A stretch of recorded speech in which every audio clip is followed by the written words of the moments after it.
हरे कृष्णा, हर हर गंगे। आप सभी को गंगा दशहरा की हार्दिक शुभकामनाएं।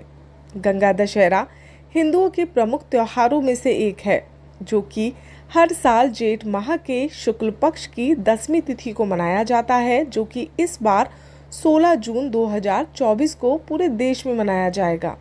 हिंदू धर्म में इस दिन का बहुत बड़ा धार्मिक और आध्यात्मिक महत्व है।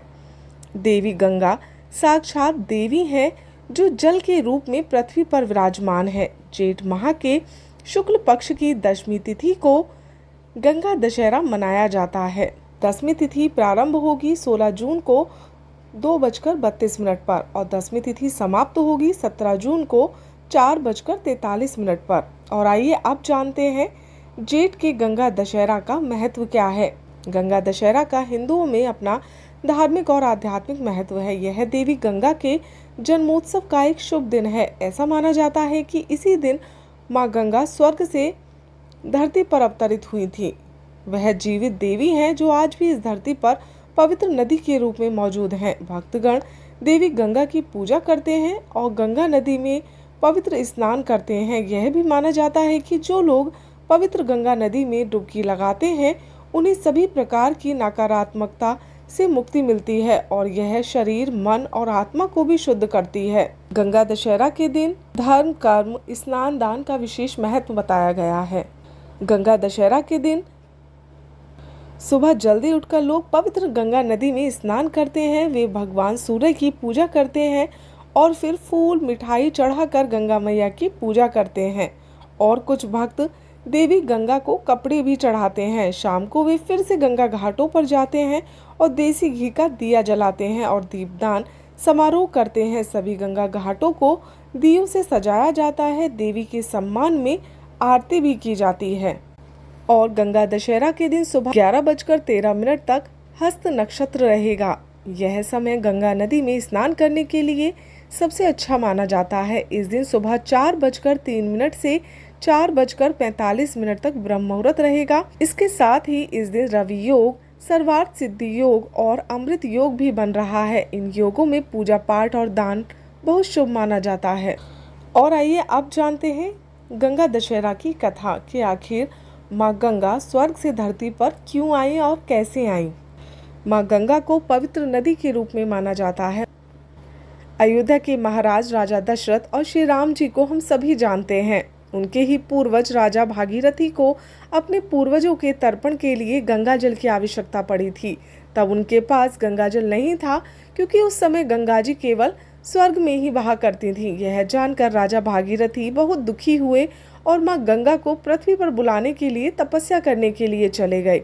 उन्होंने सालों तक कठोर तपस्या की, लेकिन उन्हें कोई सफलता नहीं मिली। जिसके बाद राजा भागीरथी दुखी होकर कैलाश पर्वत पर चले गए और उन्होंने वहां पर फिर से बहुत कठोर तपस्या की, जिसे देखकर माँ गंगा राजा से प्रसन्न हुई और उन्होंने आशीर्वाद देते हुए कहा कि आपकी क्या इच्छा है, जिसे मैं पूरा कर सकती हूँ। माँ गंगा को अपने सामने देखकर राजा बहुत ही खुशी हुए और उन्हें धरती पर आने के लिए आग्रह किया। भागीरथी के आग्रह सुनकर माँ गंगा राजा के साथ धरती पर आने के लिए राजी तो हो गई, लेकिन इसमें भी राजा के सामने एक समस्या खड़ी हुई। माँ गंगा का प्रवाह बहुत तेज था। अगर वह धरती पर बहती तो आधी पृथ्वी उनके वेग से बह जाती। राजा के इस समस्या का समाधान और कोई नहीं बल्कि महादेव कर सकते थे। ऐसे में राजा भागीरथी भगवान शिव की तपस्या करनी प्रारंभ कर दी। भागीरथी कभी निर्जल तपस्या करते तो कभी पैर के अंगूठे पर। राजा को कठोर तपस्या से भगवान शिव बहुत प्रसन्न हुए और राजा के सामने प्रकट हुए और राजा से आशीर्वाद मांगने के लिए कहा। तब राजा ने भगवान शिव से निवेदन किया कि आप माँ गंगा के वेग को अपनी जटा में बांध लें। भगवान भोलेनाथ ने राजा की इच्छा स्वीकार की और ब्रह्मा जी अपने कमंडल से धारा प्रवाहित किए और शिवजी माँ गंगा को अपनी जटा में बांध लिया। करीब 30-32 दिनों तक माँ गंगा शिवजी के जटा में बंधी रही। फिर जेठ मास के शुक्ल पक्ष की 10वीं तिथि को शिवजी ने अपनी जटा को खोला और माँ गंगा को धरती में जाने को कहा। राजा ने माँ गंगा के पृथ्वी पर आने के लिए हिमालय की पहाड़ियों के बीच रास्ता बनाया और माँ गंगा को धरती पर आने के लिए निवेदन किया। जब माँ गंगा धरती पर आई तब राजा ने उनके जल से अपने पूर्वजों का तर्पण किया। जिस दिन माँ गंगा धरती पर आई थी उस दिन जेठ मास के शुक्ल पक्ष की 10वीं तिथि पड़ी थी, जिसके बाद से इस तिथि को गंगा दशहरा के पर्व के रूप में मनाया जाने लगा। गंगा दशहरा को माँ गंगा के धरती पर आगमन के उत्सव के रूप में मनाया जाता है। हर हर गंगे। तो ये है जेठ मास के गंगा दशहरा की कथा और उससे जुड़ी कुछ जानकारी। आशा करती हूँ कि आपको ये जानकारी अच्छी लगी होगी।